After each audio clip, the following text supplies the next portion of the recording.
අයිබෝවන් තෙරුවන් සරණයි. අපි සූදානම් වෙනවා ඔබත් එක්ක දහම් කතිකාවතක් නිර්මාණය කරගන්නට අද.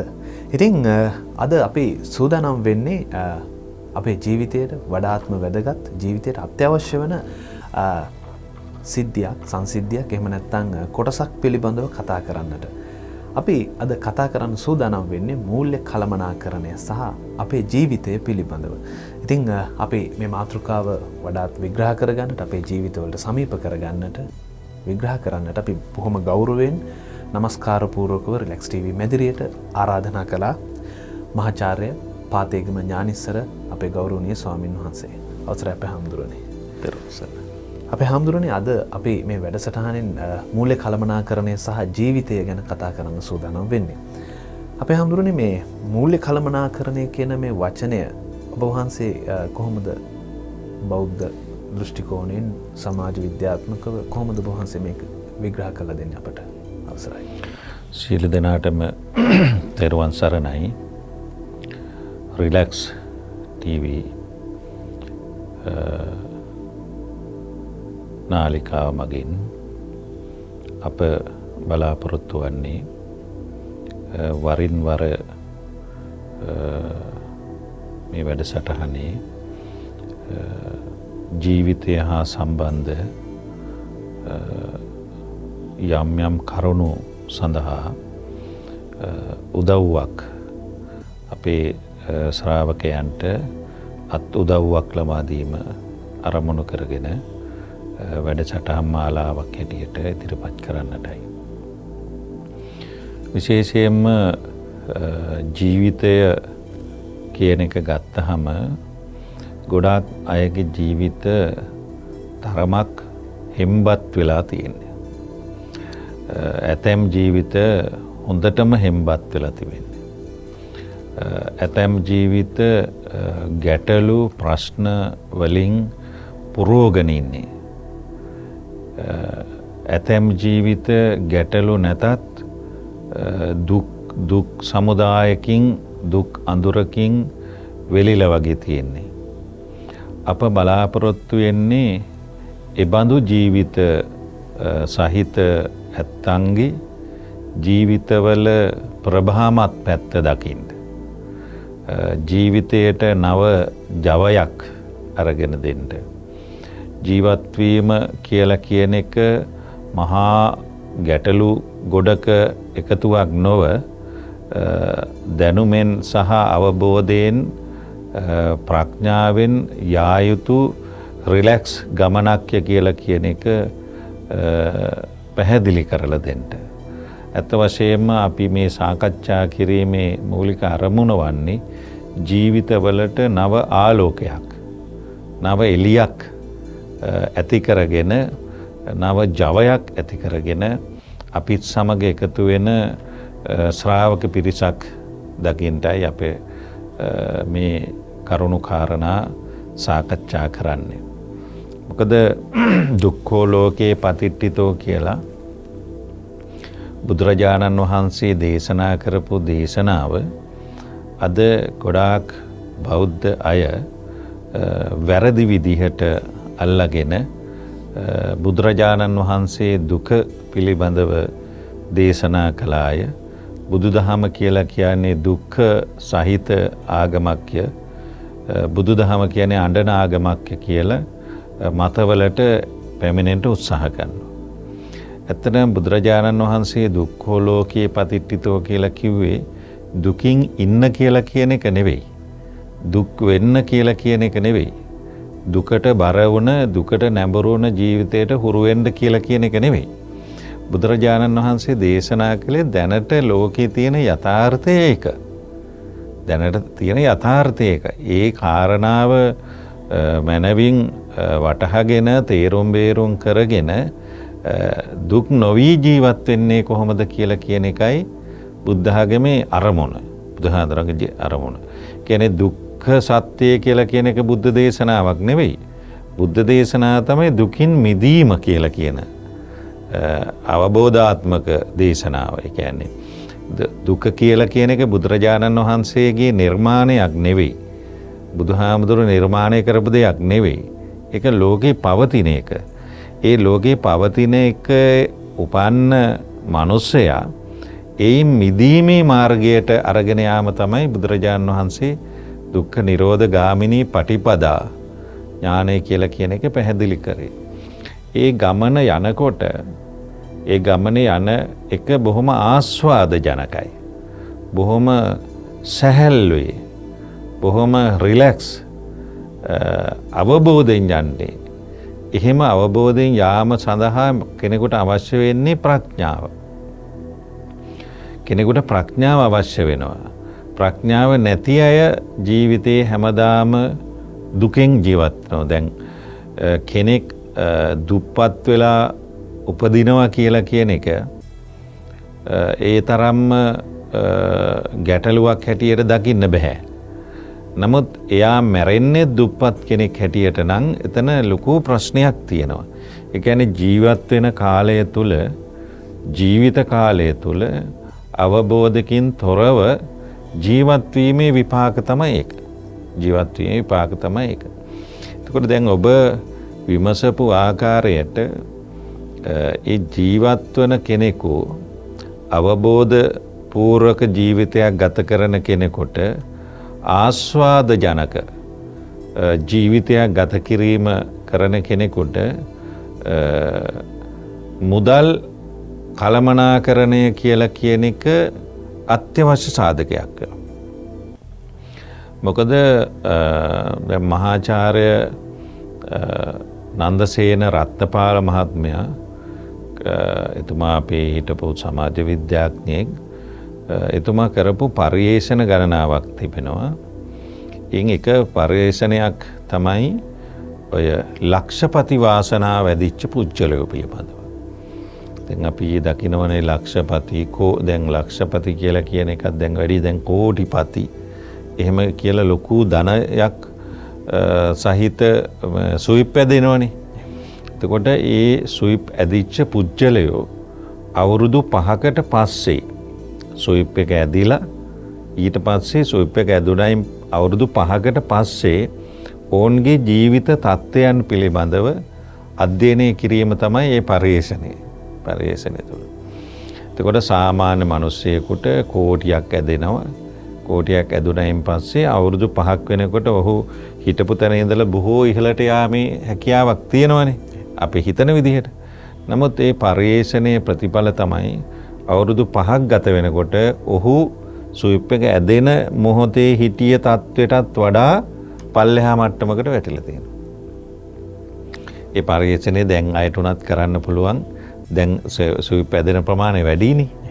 දැන් ඔය ඒ කරපු කාලේ සතියකට එක සුවිප් එක ඇදෙන්නේ. දැන් අද දවසකට අදිනෝනේ විශාල ප්‍රමාණයක්.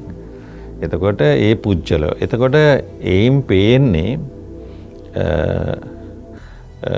පේන්නේ ඒ පුජ්‍යලයාගේ මානසික තත්ත්වය. පුජ්‍යලයාගේ මුදල් කළමනාකරණය කර ගැනීමේ හැකියාව පිළිබඳවනේ. දැන් මම දැක්ක පහුගිය දවසේ පත්තරයක තිබුණා අනුරාධපුරේ උඩමළුවට නෙළුම් මල් පූජ කරන සදහැවතුන්ට නෙළුම් මල් පූජ කරව පුජ්‍යලයෙක් පිළිබඳව. ඒ පුජ්‍යලයා උදේ පාන්දර නැගිටලා වැවේ ගිහිල්ලා නෙළුම් මල් නෙලාගෙන ඇවිල්ලා ඒ නෙළුම් මල් තමයි උඩමළුව වඳින අනුරාධපුරේ උඩමළුව වඳින පින්වත් ඇත්තන්ට විකුණන්නේ. එතකොට මෙහෙම විකුණ තමන්ගේ පවුල් ජීවිතය ඊටාම ලස්සනටම ඔහු අරගෙන ගියා. ලස්සනට කියන්නේ ඔහුට පුළුවන් විදිහට ඒ ආර්ථිකය හම්බෙන ගාන වියපිය පෑදම් කරගෙන. ඔහුට ඇදුන ලක්ෂයක්. ලක්ෂපතියෙක් වුණා ඔහු. ඒ පුජ්‍යල ලක්ෂපතියෙක් වුණා. එතකොට අවුරුදු 5ක් පමණ වෙනකොට ඔහු ඒ මුදල ඊට පස්සේ බීමත් කමට යොමු වෙලා කුඩු වලට යොමු වෙලා පස්සේ පොලිසියෙන් අත්අඩංගුවට ගන්නකොට කුඩු පැකට් දෙකක් සමග පොලිසිය අල්ලගෙන තිබුණා නෙළුම් පොකුණ හන්දියේදී අල්ලගෙන තිබුණා. එතකොට දැන් එයින් පේන්නේ මුදල් කළමනාකරණය කියලා කියන කාරණාව හරිම අවබෝධයෙන් කළ යුතුය කියලා කියන එක. කියන්නේ මුදල් හම්බ කිරීමට මොළය අත්‍යවශ්‍ය නැහැ. ඒ කියන්නේ මොළය තියෙන මිනිස්සු මොළෙන් මුදල් හම්බ කරනවා. මොළේ නැතත් මොකක් හරි කරලා මිනිස්සු මුදල් හම්බ කරනවා. කියන්නේ මුදල් හම්බ කිරීමට මොළය අත්‍යවශ්‍ය නැහැ. නමුත් මුදල් වියදම් කිරීමට නම් මොළය කියලා කියන එක අත්‍යවශ්‍යයි. ඒ කියන්නේ හම්බ කිරීම කියලා කියන එකටත් වඩා වියදම් කිරීම කියලා කියන එක පිළිබඳවයි සැලකිලිමත් වෙන්න ඕන. නමුත් අපේ සමාජයේ බොහෝ අය අපි දකින්නේ වියදම් කිරීම පිළිබඳව කිසිම සැලකිලිමත් වීමක් නැහැ. හම්බ කිරීම පිළිබඳව හරිය සැලකිලිමත් උනන්දුවෙන් දුක් වෙලා මහන්සි වෙලා දවස කුලී වැඩ කරලා එතකොට දවසම අවුවේ ඉඳලා කළුගල් තලලා සාමාන්‍ය විදිහට මේල මුදල් හම්බ කරනවා. හැබැයි හැන්දෑ වෙනකොට බාරකට ගිහිල්ලා මුදල් වියදම් කරලා ගෙදරත් ඇවිල්ලා කෑග ගහ ඉඳලා ගෙදරවටත් අර දවසේ වෙහෙස වුණ තාත්තා දවසේ මහන්සි වුණ තාත්තා දරුව වෙනුවෙන්නේ මහන්සි වුණේ. නමුත් ඒ මුදල හම්බ කරගත්තයින් පස්සේ දරුවන්ට තාත්තා එපා වෙන විදිහේ වැඩ කටයුතු තමයි බොහෝ අය අපේ රටේ සිද්ධ කරන්නේ. පහුගිය කොරෝනා වසංගතයේ කාලේ වුණත් ඒ මත්ද්‍රව්‍ය වලට මිනිස්සුන්ගේ ඇබ්බැහිය කියලා කියන එක අපිට දකින්න ලැබුණා. එයින් පේනවා මේ මුදල් කළමනාකරණය පිළිබඳව මිනිස්සුන්ගේ මනසේ මිනිස්සුන්ගේ මොළය තරම් ප්‍රඥාවන්ත මොළ නැහැ කියලා. මේක මොළය පිළිබඳ ප්‍රශ්නයක්. මුදල් වියදම් කරනවා කියලා කියන එකත් මුදල් අවශ්‍ය අනවශ්‍ය විදිහට වියදම් කරනවා කියලා කියන එකත් මුදල් ළඟ තියාගන්නේ නැතුව වියදම් කරනවා කියලා කියන එකත් මේ මොළේ වර්ධනය පිළිබඳ ප්‍රශ්නයක් හැටියට මම දකින්නේ. අපි කොච්චර උපදෙස් දුන්නත් එහෙම වැඩක් නැහැ. දැන් මට දරුවෙක් දවසක් කිව්වා අම්මා එයාගේ අම්මා ගැන හාමුදුරනේ අපේ අම්මා කඩපොළට ගියාම මඤ්ඤොක්කත් ගේනවලු අලත් ගේනවලු ඉන්නලත් ගේනවලු කැකිරිත් ගේනවලු. දැන් මෙතන අර කළමනාකරණය කියලා කියන එක නෑනේ. දැන් ආහාරයට ගන්න ඕන දේවල් වල තියෙනවනේ කිසියම් අපි කියන්නේ මෙනු එක කියලා. එහෙම එකක් නෑ. ඉතින් ඒකෙන් පේන්නේ ගෘහණියක් හැටියට අසාර්ථකයි කියන එක. මවක් හැටියට අසාර්ථකයි කියන එක. ඒ කියන්නේ එයා අසාර්ථකකමට වඩා මම දකින්නේ එයාගේ මොළයේ වැඩ කිරීම පිළිබඳ ප්‍රශ්නයක්. මනස වැඩ කරන විදිහ පිළිබඳ ප්‍රශ්නයක්. මොකද සාමාන්‍ය මිනිස්සෙක් වැඩක් කරන්නේ එයාට හිතෙන විදිහටනේ.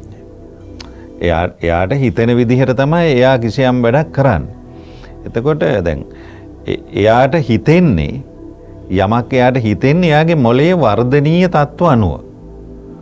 මොළයේ වර්ධනීය තත්ත්ව අනුව තමයි වැඩක් යමක් කරන්නේ. දැන් අපි කියමුකෝ සමහර අය ගත්තාම හරි ණය. කොච්චර ණය බේරුවත් හැමදාම ණය. ඒ කියන්නේ ඒක ඒගොල්ලන්ගේ ජීවිතේ පුරුද්ද තමයි ඒක. ජීවිතේ උරු වෙලා තියෙන ණයත් එක්ක. ඒ කියන්නේ දැන් කිසියම් කෙනෙක් වෙලා එහෙම නැත්නම් බෝනස් එකක් ලැබිලා මුදල් ටිකක් ලැබිලා ණය ටික ඔක්කොම ගෙවුවා කියමු.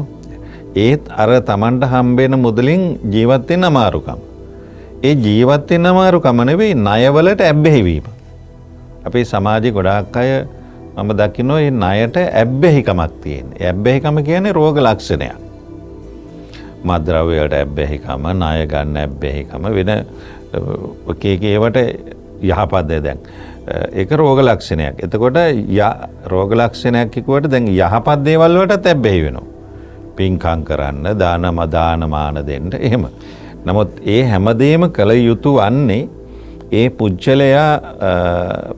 පුජ්‍යලයාගේ අයවැය අනුවනේ.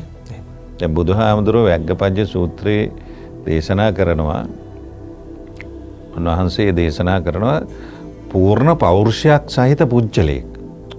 පූර්ණ පෞරුෂයක් කියලා කියන එක දැන් පෞරුෂය කියලා කියන වචනේ අපේ ගොඩාක් අය මේ බාහිර ශරීරය උස මහත තියෙනම් හොඳ පෞරුෂයක් තියනවා කියන්නනේ පුරුදු වෙලා තියෙන්නේ. දැන් පෞරුෂය කියන්නේ ඒකම නෙවෙයි. දැන් ඔය කරස්සර ජාතකයේ වගේ ජාතක කතාවල බෝධිසත්වෝ බොහොම පොඩි කෙනෙක්. ඒ වුණාට මහා ප්‍රඥාවකින් පිරිච්ච කෙනෙක් හැටියට කටයුතු කරලා තියෙනවා. ඉතින් එම් පේන්නේ පෞරුෂය කියලා කියන එක බාහිර ශරීරය නෙවෙයි මොළය පිළිබඳ වර්ධනීය අවස්ථාවක් කියලා කියන එක. ඒ අනුව අපි ඒ කාරණා ටික තවත් පැහැදිලි කරගමු ඉස්සරහට. එහෙමයි අපේ හැමතුන්නේ.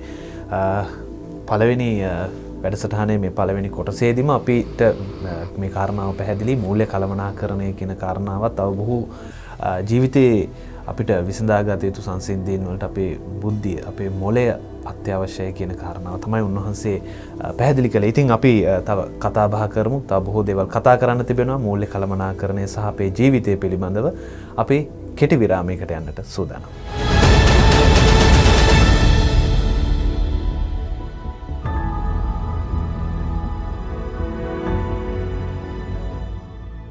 අද රිලැක්ස් TV මේ වැඩසටහන තුළින් කතා බහ කරමින් ඉන්නේ මූල්‍ය කළමනාකරණය සහ ජීවිතය. ඉතින් මූල්‍ය කළමනාකරණයට අපිට බුද්ධිය අත්‍යවශ්‍යයි. ඕනම කෙනෙකුට මුදල් හම්බ කරන්න පුළුවන් හොඳ විදිහට හෝ නරක විදිහට. හැබැයි අපිට අපි ලබාගත්ත අපි හම්බ කරපු රුපියල වියදම් කරන්න අපිට බුද්ධියක් තියෙන්නට ඕනේ. ඉතින් අපේ හාමුදුරුවනේ මේ විදිහට මේ අපි හම්බ කරගත්ත රුපියල නිසි පරිදි වියහිදම් කරලා ඉතිරි කරගෙන අපිට ජීවත් වෙන්න මීට අවශ්‍ය කරන දැනුම මේ කාරණාව ඉගෙන ගන්න ඕනේ හාමුදුරුවනේ කොයි වගේ කාලයක ඉඳලාද අපේ ජීවිතේ? ඔව් ඇත්තටම දැන් ජීවිතය අපි ඉගෙන ගන්නවනේ හැමදාම. ජීවිතය හැමදාම ඉගෙන ගන්නවා. දැන් අපි පිරුණු දරුවෙක් පිරුණු මිනිසෙක් එහෙම කියලා කියනවනේ. එතකොට දැන් අපිට කියන්න බෑ මෙන්න මෙයා ජීවිතේ මෙන්න මේ කාලේ වෙනකොටයි පිරීලා ඉන්නේ. මේ වයස් සීමාව වෙනකම් පිරීලා නැහැ. මේ වයස් සීමාවේ තමයි ආ පිරෙන්නේ කියලා කියන්න බෑ. ලදරුවෙක් නම් පිරුණු ලදරුවෙක්. ඒ කියන්නේ ලදරුවාගේ ප්‍රමාණය හැටියට ඔහුගේ මොළය මනස සහ බාහිර ක්‍රියාකාරකම්. ඒ කියන්නේ උදාහරණයක් වශයෙන් මනෝකම්ම වචීකම්ම කායකම්ම වලින් පිරෙලා තියෙන්න ඕන. ඊට පස්සේ දරුවා ගත්තාම ඒ දරුවාගේ හැටියට දරුවෙක් හැටියට පිරිච්ච කෙනෙක් වෙන්න ඕන. තරුණයෙක් නම් තරුණයෙක් හැටියට පිරිච්ච කෙනෙක් වෙන්න ඕන. ඒ කියන්නේ සමාජයට සාපේක්ෂව අපේ සිංහල සමාජයට සාපේක්ෂව සිංහල සමාජයේ බලාපොරොත්තු වෙන කාරණා ටිකක් තියෙනවා කෙනෙකුගේ පුජ්‍යලයකින්. එතකොට මේ සිංහල සමාජයේ බලාපොරොත්තු වෙන විදිහට ಗುಣ නැන කියලා කියන දේවල් නැන ಗುಣ කිව්වේ ಗುಣ යහපත්කම්. ඒ පුජ්‍යලයක් තුර තිබීච්ච ಗುಣ යහපත්කම්. නැන කියන්නේ අධ්‍යාපනික උගත්කම්. ಗುಣ නැන බලය. අර මේ සංස්කෘතිය කියනෝනේ මේ වරමේකෝ ගුණී පුත්‍රෝ නච මූර්ඛ සතාන්‍යපි ඒකක් චන්ද්‍රක් තමෝහන්ති නච තාරා ගණෛරපි කියලා. ඒ කියන්නේ මෝඩයෝ 100කට වඩා ප්‍රඥාවන්ත එක මිනිස්සයා එක දරුවා උතුම්ය කියලා කියනෝනේ. නමුත් දැන් අපේ සමාජයේ හැටියට ගත්තොත් මෝඩයෝ 100ක් කියලා කියන්නේ මෝඩයෝ 100කුයි ප්‍රඥාවන්තයෝ එකයි ගත්තාම මේ කවියේ කියන්නේ මෝඩයෝ 100ට වැඩිය ප්‍රඥාවන්තයා වටිනවා කියලානේ. නමුත් දැන් අද වර්තමාන සමාජය ගත්තාම මෝඩයෝ 100ක් ගත්තාම ඡන්ද 100ක්නේ. ප්‍රඥාවන්ත එක ගත්තා එක ඡන්දයයිනේ. එතකොට අහන්නේ බලන්න එක ඡන්දෙද ඡන්ද 100ද වැඩි කියලානේ. ඉතින් අර මේකෙන් පේනවා බුද්ධ ආගමේ උගන්වනවා ප්‍රමාණාත්මක වැඩිකමට වඩා ගුණාත්මක වැඩිකමයි සමාජයට අර්ථවත් වන්නේ. තරු අහසේ පිරීලා තිබුණා 100 ගාණක් එක හඳ මේ තරු 100ටම වඩා ලෝකයට ශාන්තිය දෙනවනේ. එතකොට එයින් පේන්නේ පිරුණු මිනිහා පිරුණු මිනිස්සයා තමනුත් එළියේ ඉඳගෙන එළිය කියන්නේ ආලෝකයේ තමනුත් ආලෝකයේ ඉඳගෙන ඒ ආලෝකයේ ප්‍රභාව සමාජයට දෙනවා කියන එක. සමාජයට දෙනවා කියලා කියන. එතකොට තමන් ඉන්නේ අන්ධකාරේ නම් තමන් අන්ධකාරේ ඉඳගෙන සමාජයට ආලෝකය දීම කියන එක බුද්ධ ආගම අනුමත කරන්නේ නැහැ. එතකොට තමනුත් එළියේ ඉන්න ඕන සමාජයත් එළියේ. ඒකයි බුද්ධ ආගමේ කියන්නේ අත්හිත පරහිත කියලා කියන්නේ. ඒ කියන්නේ අර ලෝවැඩ සංග්‍රහයේ ඒක සිංහලට ගත්තා අත්වැඩ පරවැඩ සමව සිතන්නේ කියලා කිව්වනේ. එතකොට පරවැඩ කියලා කිව්වේ පර කිව්වේ අන්‍යයා කියන අදහස. පොදු සමාජය කියන අදහස. එතකොට පරහිත කියලා කිව්වේ පරහිතකාමී පුච්චලයා කිව්වේ පොදු සමාජය කියන දැන් බෝධිසත්වයන්ගේ චරිතය පුංචි කාලේ ධම්ම පෙරපුන්. හැබැයි පුංචි කාලේ තිබිච්ච මේ කරපු වැඩ කොටසයි බුදු වෙලා කරපු වැඩ කොටසයි අතර වෙනසක් තියෙනවා. එහෙම නෙමෙයි පිරුණු බව මනින්නේ. ඒ වයසට සාපේක්ෂව සමාජයට සාපේක්ෂව ඒ පුජ්‍යලයා සමාජයේ කරන වැඩ කටයුතු ප්‍රමාණය අනුව තමයි ඒ පුජ්‍යලයාගේ පිරිණු නොපිරුණු බව තීරණය කරන්නේ. එතකොට ඒකෙන් තමයි පෞරුෂය තීරණය කරන්නේ. ඒ නිසා මුදල් පරිපාලනයේදී මුදල් පරිහරණයේදී ඒ පුජ්‍යලයාට ඒ වයස් අනුව තමයි මුදල පරිපාලනය කිරීමට ස්වභාව වෙන්නේ. දැන් උදාහරණයක් හැටියට සමහර දරුවෙක් තාත්තා නැත්තම් අම්මා උදේ පාසල් යනකොට මේ දවස්වල නම් පාසල් නැහැ. පාසල් යන වෙලාවට අතර දුන්න රුපියල් 100ය ඉවර කරගෙන එනවා ගෙදර. ඊට පස්සෙන් දැන් 100ක් ගන්න. තව ළමයෙක් ඉන්නවා ඒ 100ෙන් අවශ්‍ය දේ කරගෙන තවත් කීයක් හරි ඉතුරු කරලා කැටෙත් දානවා. ඊට පස්සෙන් ද හම්බෙන 100නොත් එහෙම කරනවා. එතකොට ඒ අරපිරිමැස්ම කියලා කියන එක අරපිරිමැස්ම කියලා කියන්නේ පෙරේතකම කියන එක නෙවෙයි. පෙරේතකම කියලා කියන්නේ එකක්. අරපිරිමැස්ම කියන්නේ තව එකක්. අරපිරිමැස්මට හුරු වුණ දරුවා පුංචි කාලේ ඉඳන්ම ඒ දෙයට ඉතිරි කරන්න හුරු වෙලා තියෙනවා. එතකොට ඒ ඉතිරි කරන්න හුරු වීමත් දෙමව්පියන්ගෙන් එන දෙයක්. සංසාරේ එන දෙයක්. ඒ අපිට උගන්වනවා කියලා කියන එක කියලා අපිට කියලා දෙන්න පුළුවන්. නමුත් තේරුම් ගැනීම කියන්නේ සංසාරගත දෙයක්. දැන් අපි මේ වැඩසටහනෙන් හරි තව වැඩසටහනෙන් හරි මාදව මිනිස්සුන්ට උපදෙස් දෙනවා. මෙහෙමයි කරන්නේ මේ සිද්ධිය ගැන බණ පොතේ මෙහෙමයි තියෙන්නේ මේ ගැන මේ අහවල් සූත්‍රෙත් මෙහෙම කියලා තියෙනවා. ඉතින් අපේ දැනුම තියෙනවා කියලා ඕන කෙනෙකුට පේනවායි අපි කියන කාරණානෝ. නමුත් මේ කියන කරුණු තේරුම් ගැනීම කියලා කියන එක පුච්චලයාගේ පැත්තෙන් බලන්න ඕන. අපේ සමාජෙම තේරුම් ගැනීමේ ස්වභාවය පිළිබඳව මන බලන්නේ නැහනේ. අපි දීම පිළිබඳව තමයි දැනුම දෙනවා. ඉතින් අපි කියනවා දැනුම දෙන්න ඕන කියලා. ඉතින් දෙන දැනුම ග්‍රහණය කර ගැනීම පිළිබඳ ගැටලු තියෙනවා. ඒ ග්‍රහණය කර ගැනීම සම්බන්ධ ගැටලුවේදී බලපාන්නේ මූලික වශයෙන් මොළයේ වර්ධනීය තත්ත්වය. මේ ඔහුගේ මොළයේ තියෙන වර්ධනීය තත්ත්ව. එතකොට මොළය වර්ධනය වෙන්නත් ඕන. ඒ මොළය වර්ධනය නොවෙන්නේ සංසාරගත හේතු. ඒ කියන්නේ ඥානමය හේතු, සමාජමය හේතු බලපානවා. දැන් අපි කියනවා මුදල් වියදම් කරනවායි බීමට බැහැ වෙලයි කියලා. නමුත් ඉතින් හැම කෙනාම ඔහොම කරනවද? හැම කෙනාම ඒ තරම් මුදල් වියදම් කරනවද? නාස්ති කරනවද? නෑනේ. ඒ කලමනාකරන ඥානය තුල තමයි සතුට තියෙන්නේ. දැන් ඇතම් කෙනෙක් හිතනවා සල්ලි වැඩියෙන් වියදම් කරාම සතුට වැඩි කියලා. සල්ලි වැඩියෙන් වියදම් කරා කියලා සතුට එනවා නම් නාස්තිකාරයෝ එපා සතුටෙන්ම ඉන්න. නේද? දැන් අපි හැන්දෑවේ හවස් වෙලාවට මාදව යන්න රේස් බයි තියෙන තැන් ඔය කොළඹ වටේ ලංකාවේ තියෙනවනේ. ඔතන සල්ලි අරන් එන මිනිස්සු කොච්චර සුසුම් සහිතවද තුම් වැටි ඇදෑදා එතනින් පැරදිලා යන්නේ. ඒ මුදලේ පැරදිලා යන්නේ කොච්චර. එතකොට මේ මුදල් කළමනාකරණය පිළිබඳවක් නේ දැන්.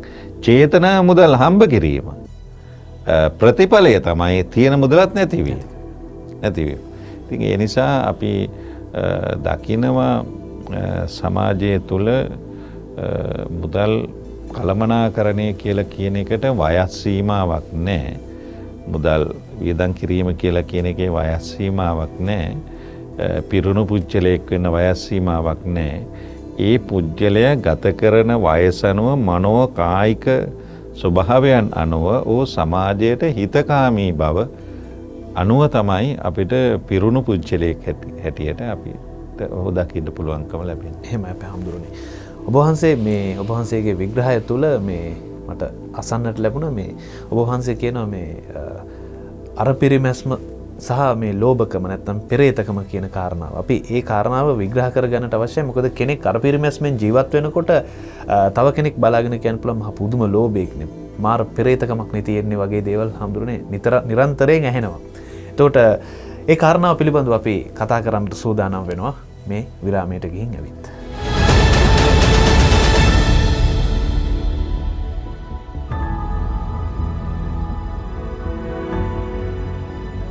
අද වැඩසටහනේ විරාමයට කලින් ඔබට මතක් කළා මේ අපේ පින්වත් ස්වාමින් වහන්සේ මහාචාර්ය පාතේගම ඥානිස්සර ස්වාමින් වහන්සේ විග්‍රහ කළ ආකාරයට මේ අර පිරිමැස්ම සහ මේ ලෝභකම එහෙම නැත්නම් පෙරේතකම කියන කාරණාව අපේ හාමුදුරුවෝ මතු කළා.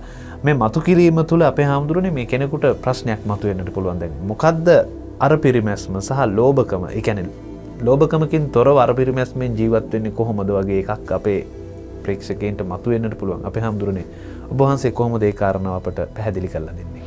ඔය ඇත්තටම දැන් ඔය මම මුලින්ම සඳහන් කළ ව්‍යග්ගපජ්ජ සූත්‍රය පටන් ගන්නෙම අනිත් සූත්‍ර වගේ නෙවෙයි.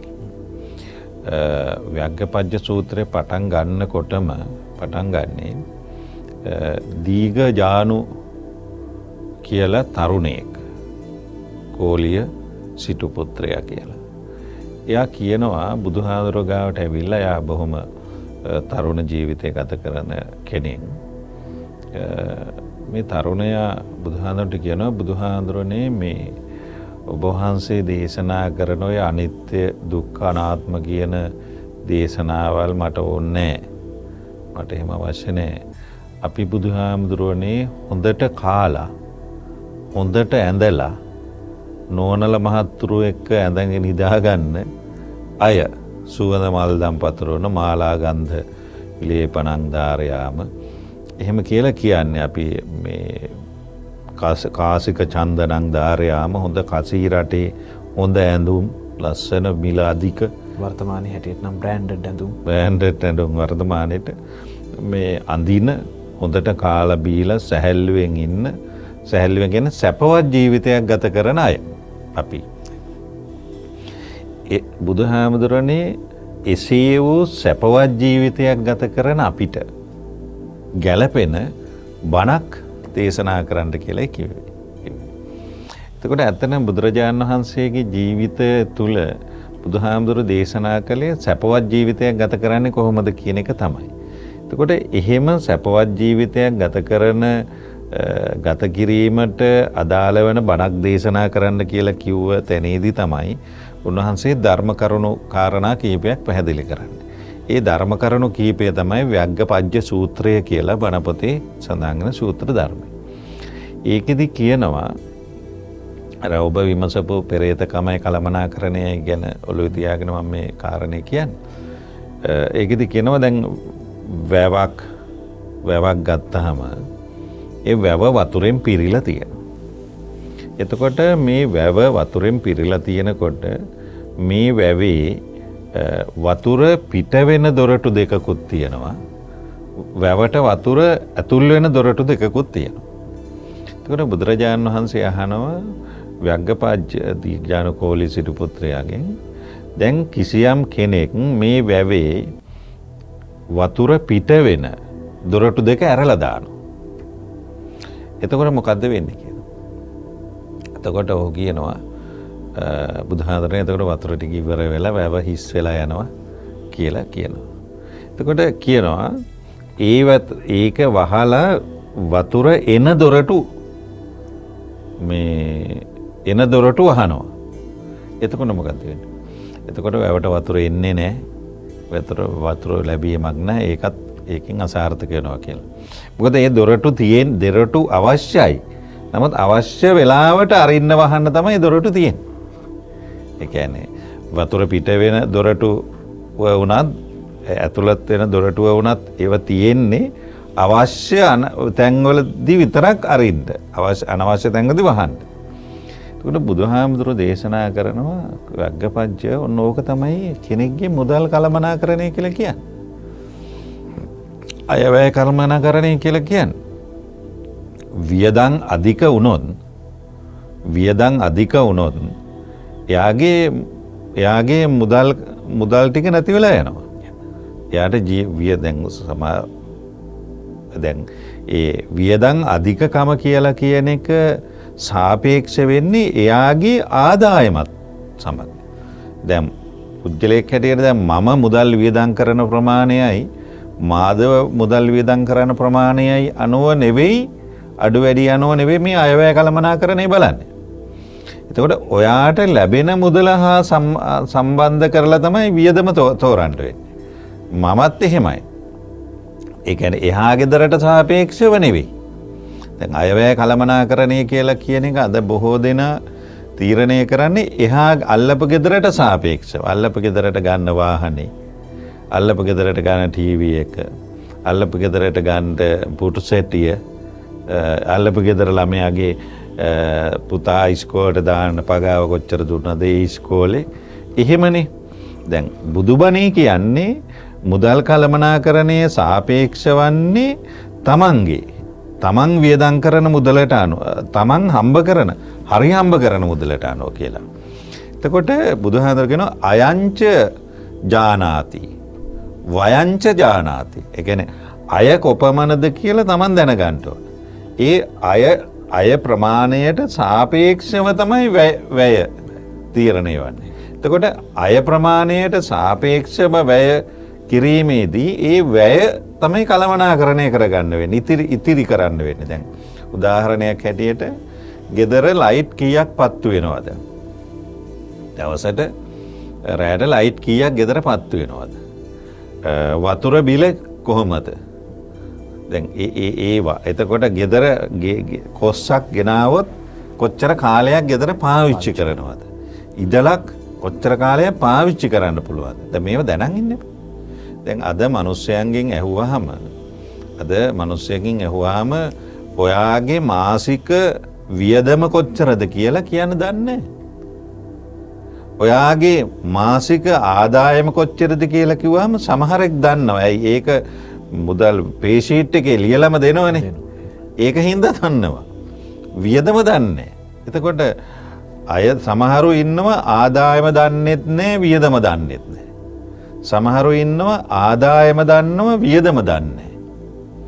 සමහරු එතකොට දැන් මේ ආදායමත් නොදන්න වියදමත් නොදන්න මිනිස්සුන්ගේ කොහොමද ඉතිරියක් තියෙන්නේ? ඉතින් අපි ගාවට ඇවිල්ලා කියනවා අපේ හාමුදුරනේ මකර කටේ දැම්මා වගේ හරියට මේ භූතයෙක් ගෙදර ඇවිල්ලා වගේ බහිරවයෙක් ගෙදර ඉන්නවා වගේ කිසිම ඉතිරියක් නැහැ කියලා කියනවා. ගොඩක් දෙනා මායක එහෙම කියලා තියෙනවා. ඒ මායක එහෙම කිව්වහම තමයි මම අහන්නේ ඔයාගේ මාසික වියදම කීයද? දන්නේ නැහැ. ඔයාට මාසික ටෙලිෆෝන් එකට කාඩ් වලට කොච්චර වියදමක් යනවද? දන්නේ නැහැ. ඔයාට සෙන්ට් පවුඩර් ඒ ටිකට කොච්චර ඒවයි පැයි කියන එක නෙවෙයි ඒවයි වියදම දැනන් ඉන්න එපා. කොච්චර වියදමක් දෙනවද? ඇඳුම් වලට කොච්චර වියදමක් යනවා? ඇඳුම් ගත්තේ නැහැ අවුරුදු ගානකින් ගත්තේ නැහැ කියලා කියනවා. කොච්චර වියදමක් යනවද? ඒක ඉතිරි කියන එක දන්නේ. ඔබ දුම්පානයට කීයක් වෙන් කරලා තියනවද? වියදම තියනවද? එහෙම දන්නේ නැහැ. හිතන වෙලාවට දුම්පානය කරනවා. බොන්න හිතන වෙලාවට බොනවා. නමුත් දැන් බුද්ධ ආගමේ කියන ඔය මුකුත් එපයි කියන එක නෙවෙයි. මේ හම්බෙන මුදලට මේව කළමනාකරණය කරගත්තේ නැත්තම් ජීවිත ගමන යන්න බෑනේ. ජීවිතේ අපි කොහොමද මේක යන්නේ? අපි මේ ගමන යන්නේ කොහොමද කියලා කියන එකනේ. එතකොට ගිහිල්ලා ඉවර වෙලා ණයතුරුස් වෙලා දැන් හිතනවට වඩා මිනිසෙක්ගේ සැලසුම් කරණයක් තියෙන්න ඕන කියන එක තමයි බුද්ධ ආගමේ උගන්වන්නේ. ඒ කියන්නේ ඒ සැලසුම් කරණයක් තිබුණ පුජ්‍යලයා තමයි පවපින පිළිබඳව හිතන්නේ. පවපින පිළිබඳව හිතන්නත් කිසියම් මොලයක් තියෙන්න ඕන. මානසිකත්වයක් තියෙන්න ඕන. ඉතින් ඒ නිසා මම දකිනවා මේ අපිට වැදගත් වෙන්නේ තමන්ගේ මුදලත් අයත් වැයත් අතරේ තියෙන පරිපාලනය කළමනාකරණය කිරීම. ඒක ලෝභකමද ඒක පෙරේතකමද කියලා කියන එක ඒ පුද්ගලගේ මනස තමයි දන්නේ. තව කෙනෙකුට ඒක කියන්න බෑ. තමන්ගේ ලෝභ චිත්තයකින්ද මේව කරන්නේ මේ කළමනාකරණ චිත්තයෙන්ද මේව කරන්න කියලා කියන එක ඒ කියන්න පුළුවන්න්නේ කරන පුද්ගලයාට. මොකද මානසිකයිනේ ඔබ ලෝභකම සහ කළමනාකරණය කියන ඒවා සිතිවිලිනේ. තව කෙනෙක් බලන් ඉඳලා මෙයාගේ ක්‍රියාව බලන් ඉඳලා මේක මේ වගේ කියලා විස්තර කරන්න අමාරු. බලාගෙන ඉන්න කෙනෙකුට කියන්න බෑ. බලාගෙන ඉන්න කෙනෙක් කියනවා ඒ කියන එක නිවැරදි නෑ. බලාගෙන ඉන්න අය ගොඩක් වෙලාවට මාදව අපේ සමාජය තුල අපි දකින්නේ අනිකා හෙලා දැකලා කතා කරන පුච්චලියෝනේ. අපි දකින්නේ වැඩිපුරම දැන් අපිට දවසකට කතා කරන 10 දෙනෙක් අපි එකතු කරලා ගත්තොත් ඒ 10 දෙනා අපිත් එක්ක කතා කරන්නේ මොනවද කියලා අපි වෙනම පොතක් තියාගෙන හෝ මතක තියාගෙන අධ්‍යයනය කළොත් ඒ 10 දෙනාගෙන් 9ක් විතර කියන්නේ අපිට අනිකාගේ වැරදි, අනිකාගේ අඩුපාඩු, අනිකාගේ නොහැකියාවල්, තමන්ගේ හැකියාවල්. පම්පෝරි කියනවා. ඉතින් ඒ වගේ තමයි සමාජයේ කතා කරන්නේ. අද ඒක බෞද්ධ කතාවක් නෙවෙයි. බුද්ධ ආගමේ කතා කරනවා කියන්නේ ඊට වඩා වෙනස් එකක්. අද බෞද්ධ නමින් පෙනී සිටින අය කතා කිරීමේදී තමන් මතු කරනවා. අත්තුක්කංශනය, පරවම්බනය, පරවම්බන පර කියන්නේ අනිකනේ අනිකා හෙලා දකින්න පල්ලෙහාට දානවා. තමන් මතු කරනවා. ඉතින් ඒක ඒ සිතිවිල්ල. ඉතින් අපි මේ සාකච්ඡා කරගෙන යන්නේ විශේෂයෙන්ම පෙරේතකමයි අරපිරිමැස්මයි අතරේ වෙනස.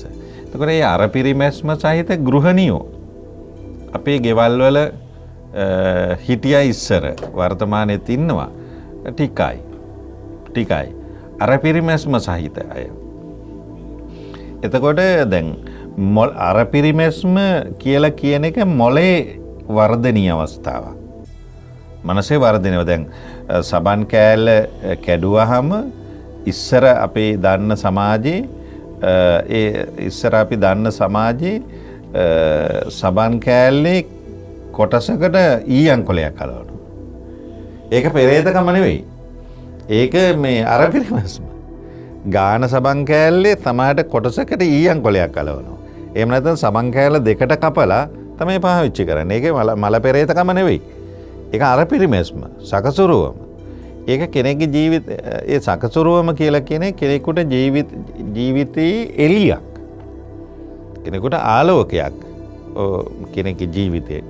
ඉතින් එහෙම ආලෝකමත් ප්‍රභාමත් මිනිස්සුયો ලෝකේ ඉන්නවා. ඒගොල්ලන්ට කියන්නේ පුණ්‍යවන්තයෝ කියලා. පින්කාරයෝ කියලා. මේ අනිත් අය නාස්තිකාරයෝ. දැන් අපි කියමුකෝ දැන් වැඩියෙන් නාස්ති කරයි කියන්නේ වැඩියෙන් දන් දුන්නයි කියන එක නෙවෙයිනේ. නාස්ති කරනවා කියන්නේ කාට හරි අන්සතු වෙන එකනේ. දාන දෙනවා කියලා කියන්නේ Taman සතු දේ අන්සතු වෙන එකනේ.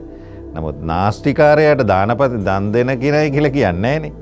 අර පිරිමැස්ම තියෙන කෙනාට මල පෙරේතය කියලා කියන්න ගියාට අපි සමාජෙම කතා කරනවා. ඒ නිසා මේ මනසේ අවබෝධය තමයි ජීවිතේ රිලැක්ස් කරන්නේ. මනසේ අවබෝධය. ඉතින් මනසේ අවබෝධය නැති කෙනෙක් ජීවිතය අවුල් කරගන්නවා. සංසාරය අවුල් කරගන්නවා. එහෙමයි පැහැදිලිවනේ. කරුණු ඉතා පැහැදිලි. ඉතින් මනස අපි අවබෝධයෙන් යුතුව තබා ගත යුතුයි. ඒ අවබෝධාත්මක මනසකින් අපිට ඉදිරියට ගමන් කරන්න පුළුවන් නම් මේ මූල්‍ය කළමනාකරණය අපේ ජීවිතය සාර්ථක කරගන්න පුළුවන් කියන එක මතක් කරනවා. ඒ වගේම මේ අපි දැකලා තිබුණ අපේ හාමුදුරනේ ගොඩක් වෙලාවට මේ මූල්‍ය කළමනාකරණය කියන කාරණාවේදී ණය ගැනීම සහ ණය පියවීම කියන කාරණාව. ගොඩක් වෙලාවට ගත්තාම අපි ණය වැඩිපුර ගන්නවා. අපේ වපසරිය පිළිබඳව අපේ ධාරිතාවය පිළිබඳව අවබෝධයක් නැතුව ණය ගන්නවා.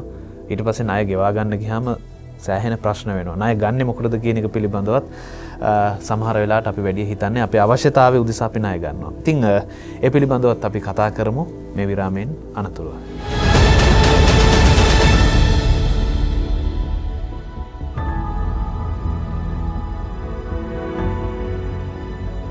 අද රිලැක්ස් TV තුලින් අපි කතා කරන මාතෘකාව මූල්‍ය කළමනාකරණය හා ජීවත්වීම කියන මාතෘකාව.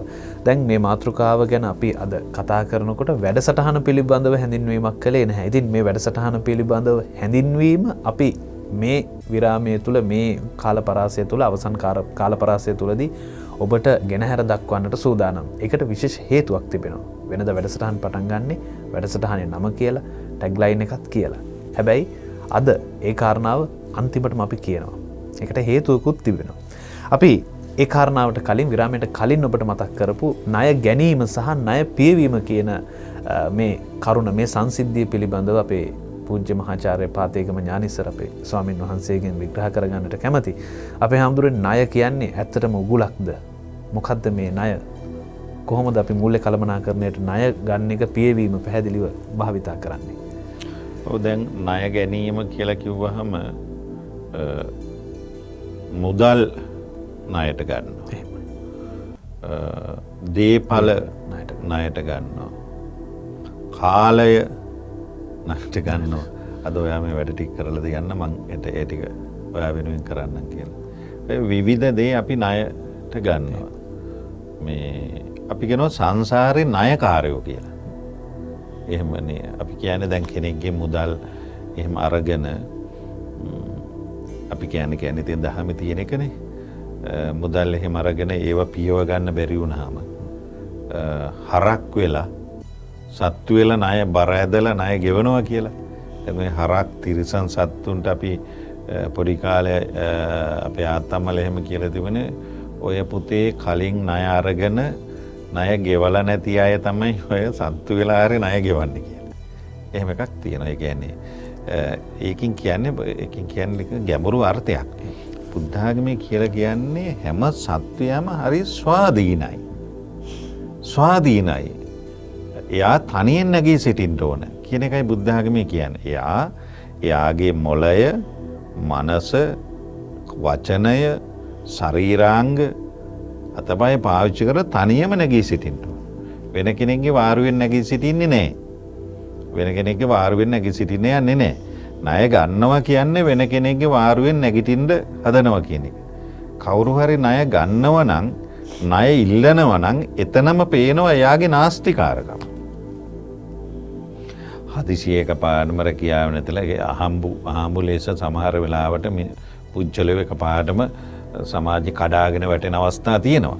ඒ වගේ සුවිශේෂ අවස්ථාවක් ගැන නෙවෙයි මම මේ කියන්නේ. දැන් ණය ගන්නවා කියලා කියන එක තුලම තියෙන්නේ පුජ්‍යලගේ අසාර්ථකකම. දැන් ජීවිතේ සැලසුම් කරපු අයත් ණය ගන්න අවස්ථා තියෙනවා. ඒගොල්ල ගොඩක් වෙලාවට අද වර්තමානයේ ගත්තොත් ඔය බැංකු ලෝන් වගේ.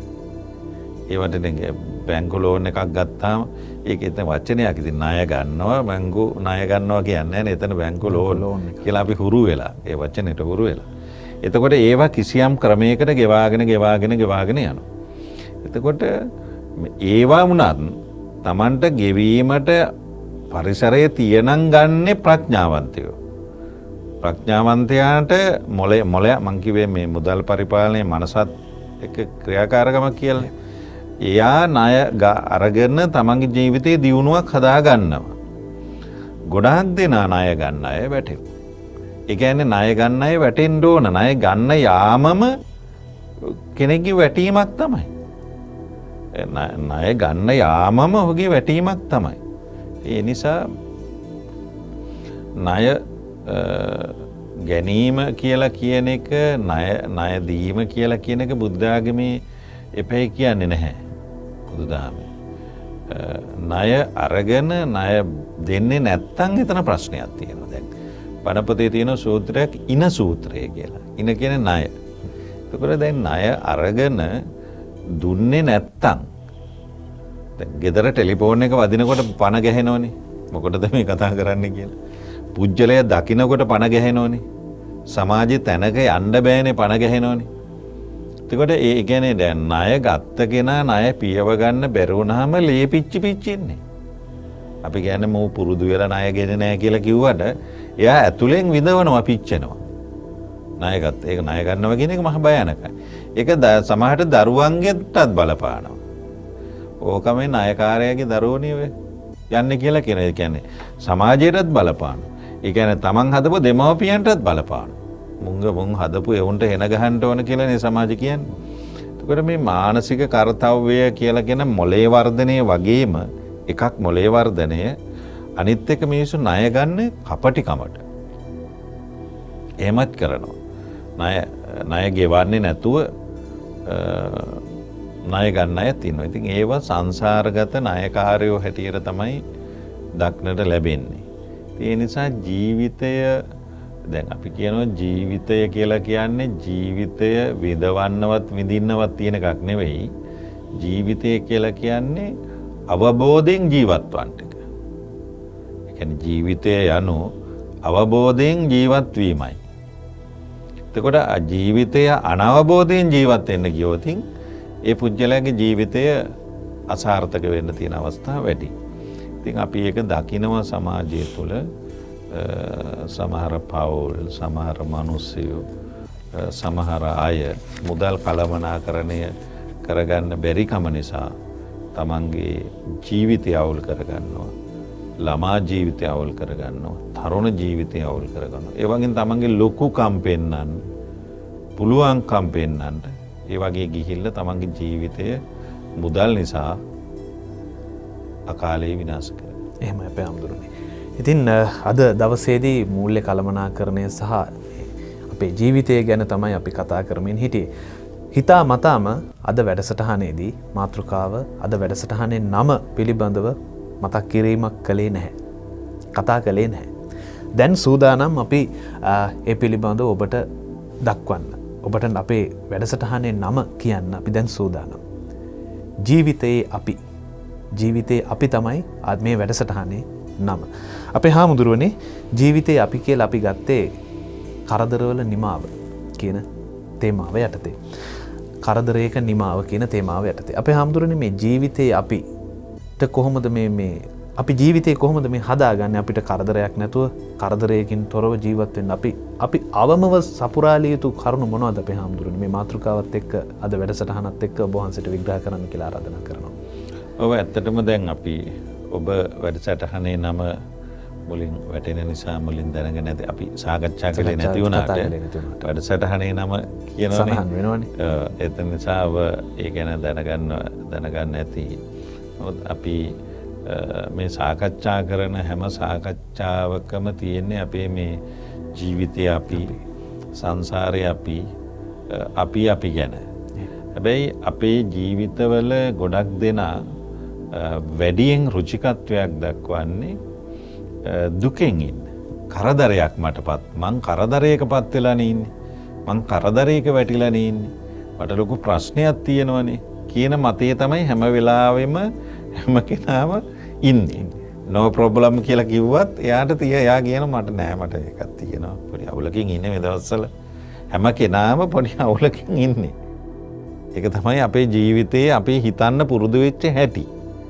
නමුත් දැන් අපි මේ වැඩසටහනේ සාකච්ඡා කරන්න බලාපොරොත්තු වෙන්නේ කරදර නිමයි. කරදරේ නිමයි නම් සැනසුම ළඟා වෙලා. කරදරේ ඉවර වුණා ගමන් සැනසුම ළඟයි කියලා කියන එකනේ.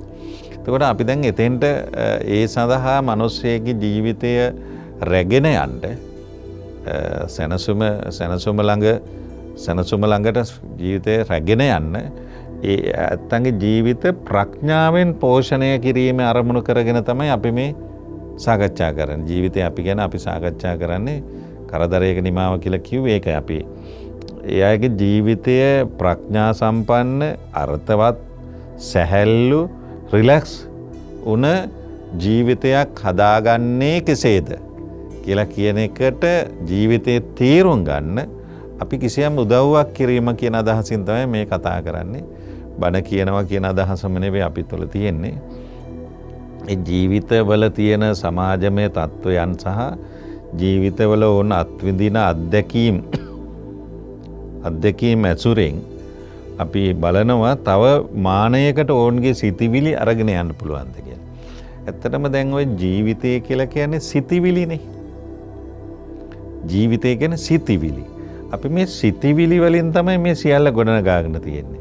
මගේ තත්ත්වය මේක, මම මේ වගේ කෙනෙක්, මම මෙහෙම කෙනෙක්, මේ වගේ කෙනෙක් කියලා තමන් සිතිවිලි ගොන්නක අපි ගොඩනගාගෙන තියෙනවා. ඒ ගොඩනගාගත්ත සිතිවිලි කඩාවිද වැටුණ ගමන් අර සියල්ලම නැහැ, ශූන්‍යයි. බුද්ධ ආගමේ උගන්වන්නේ ඒකයි. ශූන්‍යයි. එතකොට මේ සිතිවිලි තමයි ප්‍රපංචයක් වෙන්නේ. සිතිවිලි තුල තමයි මිනිසා සියල්ල ගොඩනගාගන්නේ. ඇතිකං, ලොකුකං, මහකං, චණ්ඩිකං, ලස්සනකං, අවලස්සනකං, හෙලා දැකීම්, හුවා දැක්වීම්, ඒ සියල්ල හුදෙක් මනෝ ප්‍රපංචයක්. මනසින් ගොඩනගාගත්ත සිතිවිලි සමුදායක්. එතකොට ඒක මිනිස්සු දන්නේ නැහැ. මේක සිතිවිලි සමුදායච්ච කියන එක ඕන් දන්නේ නැහැ. ඕන් හිතන්නේ මේක තමයි ඇත්ත එක කියලා. තමන්ගේ ශරීරය ගත්තාම ඒක තමයි ඇත්ත එක, ඔරිජිනල් එක කියලා. ඔරිජිනල් කොපිය. නෑ, මේ ඔරිජිනල් කොපිය නෙමෙයි, මේ සිතිවිලි සමුදායක්. ඒ සිතිවිලි සමුදාය බිඳ වැටුණ ගමන් කිසියම් කවුරුවත් එතන නැහැ. ශූන්‍යයි.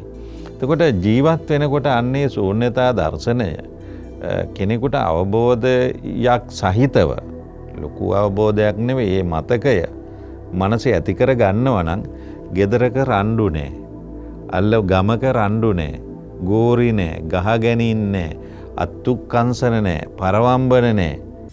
ඒක තමයි බුද්ධ ආගම කියලා කියන්නේ.